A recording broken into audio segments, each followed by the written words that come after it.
Dr. Ken Landau. Let's talk about using Jublia to treat toenail fungus infections.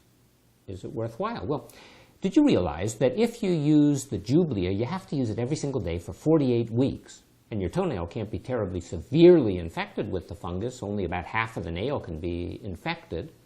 Otherwise, it doesn't work. And as a matter of fact, if you use it every single day for almost a year, for 48 weeks, there are 2 studies that were done. In one study, 15% of the people were cured. The other study, 18% cured. So in other words, you use it every single day for a year, basically, and 80%, 8 out of every 10 people who use the medicine will not be cured. And as a matter of fact, the fungus infection has a very high chance of recurring. Well, Jublia is sold in little tiny bottles. Each bottle contains less than a teaspoon. And for that, you will pay somewhere between $550 and $560. If you were to imagine how much it would cost if you bought a quart of it, because everyone knows what a quart is, it costs you $138,000 about.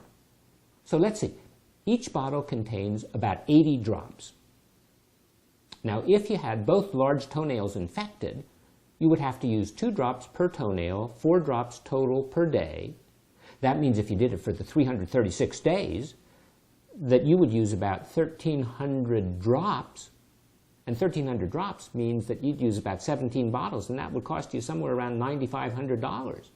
And if all of the nails were infected on 1 foot, that would mean you'd use 6 drops a day, 336 days, so you'd use a little more than 2,000 drops, or 25 bottles at $560 a bottle.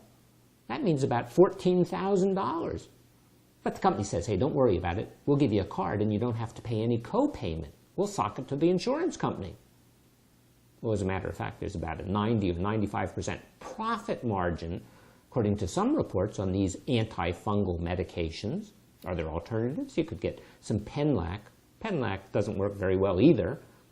Has cure rates that are published of either 8.5% or 5.5% after a year.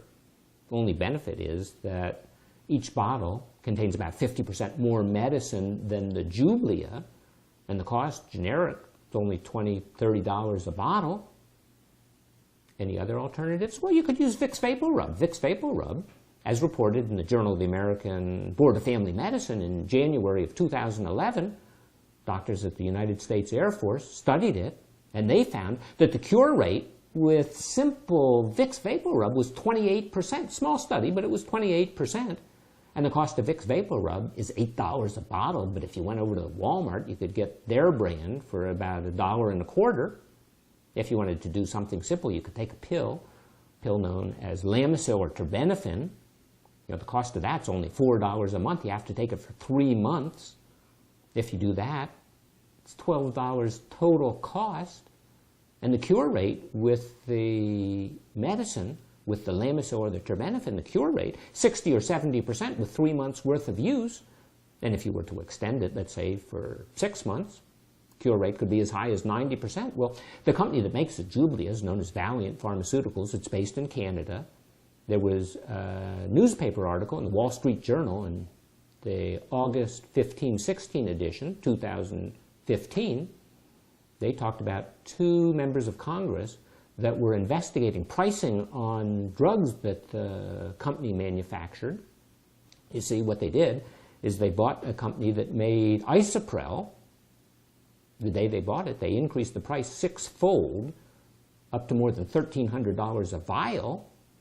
They also bought another medicine known as Nitropress. They increased the price the day they bought it 3-fold to more than $800. Now, ever since August of 2015, the company has been struggling because there have been a lot of questions about the pricing of the drugs and some of the ethics involved and some other issues.